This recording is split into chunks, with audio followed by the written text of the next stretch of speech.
మన మెదడు ఎలా పనిచేస్తుందో తెలుసుకుంటే మీకు మైండ్ బ్లాక్ అయిపోతుంది. మీరు వాడే ఫోన్ కన్నా కూడా అది కొన్ని వందల వేల రెట్లు ఫాస్ట్‌గా పనిచేయగలదు. మీ ఫోన్‌లో ఉండే స్టోరేజ్ కంటే అది కొన్ని వందల వేల రెట్లు ఎక్కువ డేటాని స్టోర్ చేసుకోగలదు. అంత కష్టపడే మన బ్రెయిన్ గురించి ఒక 5 ఇంపార్టెంట్ ఫ్యాక్ట్స్ ఈ వీడియోలో మనం చూద్దాం.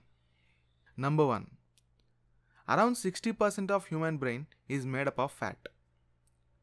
మనం అనుకుంటూనే ఉంటాం, పొట్ట పెరిగిపోతుంది, కొవ్వు పట్టేస్తుంది అని. నిజానికి మన బాడీలో అత్యంత కొవ్వు కలిగిన పార్ట్ ఏదైనా ఉంది అంటే అది బ్రెయినే. ఆల్మోస్ట్ సగం కొవ్వుతోనే నిండి ఉంటుంది. అంత ఫ్యాటీ ఆర్గనా అని అనుకోకండి. ఆ ఫ్యాట్ కంటెంట్ బ్రెయిన్ ఫంక్షనింగ్కి చాలా ఇంపార్టెంట్. అందుకే మన పెద్దవాళ్ళు ఏదైనా సరే, అది ఆయిల్ ఫుడ్ అయినా సరే, ఒక మోతాదులో తప్పకుండా తినాలి అని చెప్తూ ఉంటారు. Number 2, your brain storage is virtually unlimited.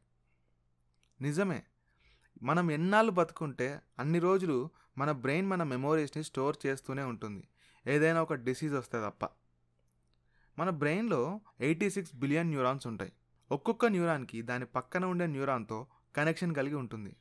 అలా మన బ్రెయిన్లో 1000 ట్రిలియన్స్ కనెక్షన్స్ కంటే ఎక్కువ ఉంటాయి. అల్జీమర్స్ లాంటి ఏదైనా ఒక బ్రెయిన్ డిసీజ్ వచ్చినప్పుడు న్యూరాన్స్ ఫంక్షనింగ్ ఎఫెక్ట్ అయ్యి అవి డ్యామేజ్ అయ్యి మెమొరీ లాస్ జరిగితే తప్ప నార్మల్గా బ్రెయిన్ ఈజీగా మెమొరీని కోల్పోదు. Number 3, brain doesn't feel pain. Yes, మన బాడీలో ఎక్కడ మనకి నొప్పి అనిపిస్తుందో తెలుసుకోవాలి అంటే దానికి పెయిన్ రిసెప్టర్స్ ఉండాలి. కానీ బ్రెయిన్లో ఈ పెయిన్ రిసెప్టర్స్ ఉండవు.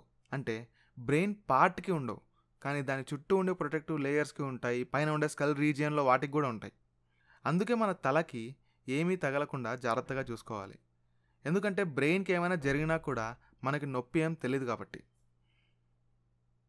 Number 4, your brain uses 20% of body's total oxygen and blood. మీ బ్రెయిన్కి కాన్స్టెంట్గా ఆక్సిజన్ అండ్ బ్లడ్ సప్లై ఉండాలి, అది ఆగిపోకూడదు. ఒక 5 నిమిషాల పాటు బ్రెయిన్కి ఆక్సిజన్ అందకపోయినా కూడా బ్రెయిన్ సెల్స్ చనిపోవడం స్టార్ట్ అవుతుంది. Number 5, the harder you think, the more resources that your brain uses.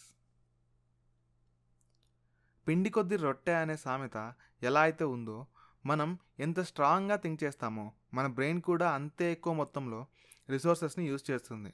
Resources అంటే ఏవో కాదు, ఇందాక చెప్పినట్టు బ్లడ్ అండ్ ఆక్సిజన్, న్యూట్రియంట్స్ ఇలాంటివి. మీరు ఎంత హెల్దీగా కావాల్సిన అమౌంట్లో ఇవన్నీ తీసుకుంటారో అప్పుడే మన బ్రెయిన్ కూడా అంతే హెల్దీగా ఉంటుంది, అంతే హెల్దీగా పనిచేస్తుంది. అన్నిటికంటే ముఖ్యమైన విషయం స్లీప్. నిద్ర అనేది బ్రెయిన్ ఫంక్షనింగ్కి చాలా ఇంపార్టెంట్.